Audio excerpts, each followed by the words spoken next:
Business news from the Capital Region. This is Washington Business Report with ABC7 national correspondent Rebecca Cooper. Thanks for joining us for a look at business and finance and how it affects you. Coming up, a social media phenomenon, feedback on how to use feedback for better business results, and our roundtable takes on the battle over trade, a big blow to Metro, and a major CEO departure. But first, usually the publicist is the person we're dealing with behind the scenes to book CEOs and newsmakers. But the person generating headlines in the Wall Street Journal and other major publications right now is the publicist. Aliza Licht wanted to be a doctor and was on a full academic scholarship to study medicine at the University of Maryland.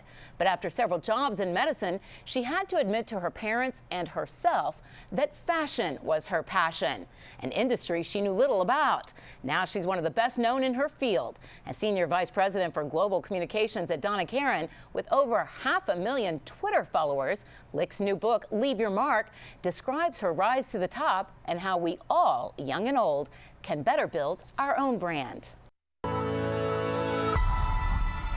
Aliza Licht, welcome to Washington Business Report. You're now described as this rock star in the fashion world. To those who don't know you, you've got this new book out, Leave Your Mark, and it's based on the fact that you have been Donna Karan's publicist for 17 years now, and you really gained a cult following. Your company decided, let's get out there on social media. You didn't know what Twitter was all about. You decided to create this kind of made-up character that was DKNY PR girl. And next thing you know, through a lot of hard work on your part, 500,000 followers on social media. Now you're trying to teach others how to build their own brand, how to put themselves out there in a way that can really make a difference. So talk to us a little bit about some of the things you learned along the way. It's hard when you're a publicist to build your own brand. You're all about her brand. It was never the goal. You know, the goal was to embark in social media. Twitter was what I was responsible for, and I thought, it didn't matter who the person was who was doing it. At the time, Gossip Girl was the hottest show on television, at least in my world. And I thought, what a great idea. It'll be anonymous. No one has to know who she is. So it was a fashion. But you didn't know Twitter very well at all. So many people are intimidated by social media, thinking, I don't get it, I don't understand it, so that's not going to be my marketing tool. You embraced it without understanding it. I just dove right in, and I taught myself how to tweet based on just watching other people.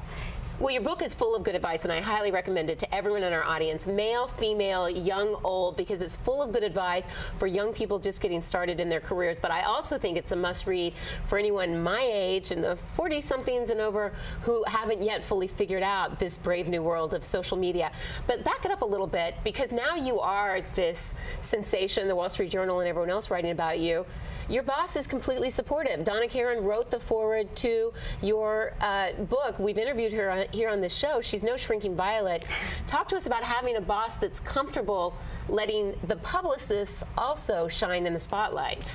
Well, she's amazing, and you know, it really is something that has evolved over time. So it was never the goal for it to be this huge thing. It just sort of snowballed. You know, social media back in 2009 was like the wild, wild west, and it's still something that people are figuring out.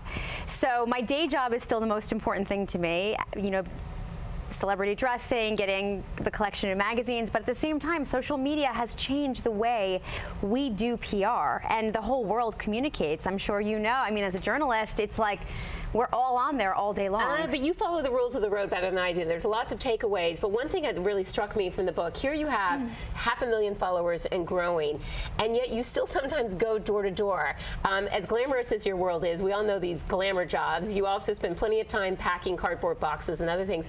And one woman tweeted about trying to find the right pair of black shoes, just a random woman on Twitter. You took the time, you saw that tweet, you built her an entire Pinterest board of different DKNY shoes she might want to consider. So that fascinated me, that with all these different followers you have, you still think it's worth your time to focus on one single person out there in the Twitter sphere. Why? Because I don't think of it as followers. I think of them as friends. And if my girlfriend called me up and said, what shoes should I buy? I would be like, oh my God, let me check right now online and I'll find you a pair. It's just my natural instinct to want to help, and I'm friendly and approachable. So that's in my life. So online, I'm going to be the same way. So how do people juggle that? Because you're a very busy woman. You've got a demanding career. You probably don't have time for the friends you have, much less your 500,000 new friends. What's your advice? There's a lot of guidance that you give.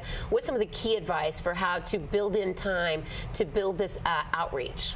First of all, I don't schedule anything. I post off the cuff, and it's always me. So if I'm in a meeting for 3 hours, there will be no tweets. There's no tweets right now, you know?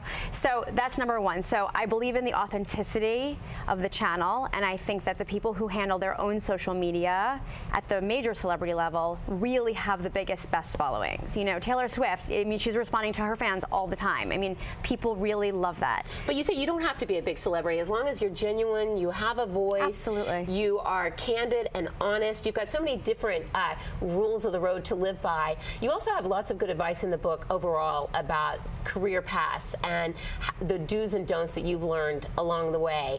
Looking back now, what were a couple of the big mistakes that you think, oh, if I could get to that young girl and tell her, don't do that?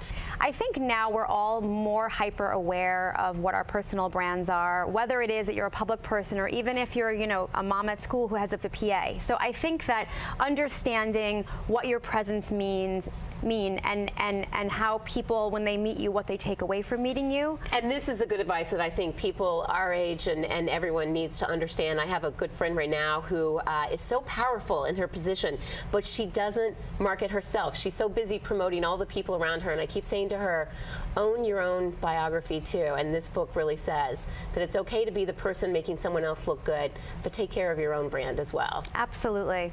It's a great book, great advice, a fascinating career, a PR rock star. We're used to having the CEO on, not the CEO as publicist, but you've got a great story to tell. Thank you. Aliza Licht, congratulations on the book and all your success. Thank you so much, Rebecca.